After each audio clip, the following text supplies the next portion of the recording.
Kolegovia ma pred pár dňami upozornili na problém s migrantmi v meste Nové Zámky.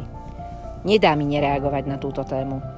Musíme byť na pozore, pretože o pár dní začína nový školský rok a týchto ľudí zo dňa na deň pribúda.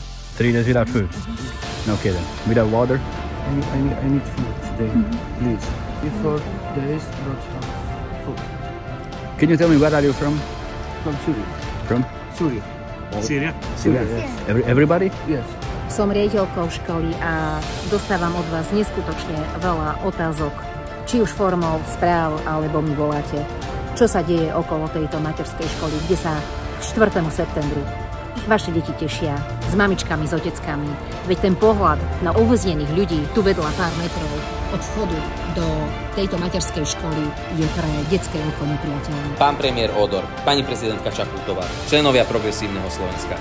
Je podľa vás normálne toto zaobchádzanie? Kde ste? Už viem. Dnes na Zlatých pieskoch prebieha festival. Nie je čas na pomoc. Zatváranie očí pred problémom. Toto bude vaše riešenie nad všetkým? Takto sa voľby nevyhrávajú. Pán policajný prezident, je pre vás toto každodenný pracovný nástroj, väznenie ľudí? Je normálne, že každý prichádzajúci migrant má dátum narodenia 1.1. a našich občanov buzerujete za každú hlúposť? Úlohou neziskoviek je aj zastupovať absentujúci štát. Tu sa však deje pravý opak.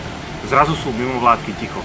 Problém vlastne ani neexistuje, tak ako ani títo nelegálni migranti zo Sýrie neexistujú. Podľa našich informácií sa žiadna nezisková organizácia neangažuje v pomoci migrantov. Inými slovami, neangažujú sa humanitárnou pomocou, ale zbrane by každý nakupoval a posielal kamsi. Zrazu nie je toho, kto by im aspoň pohár vody nabral. Uvedomme si prosím, že Smer Slovenská sociálna demokracia je jedinou stranou, ktorá má jasné postoje pri téme nelegálnej migrácie.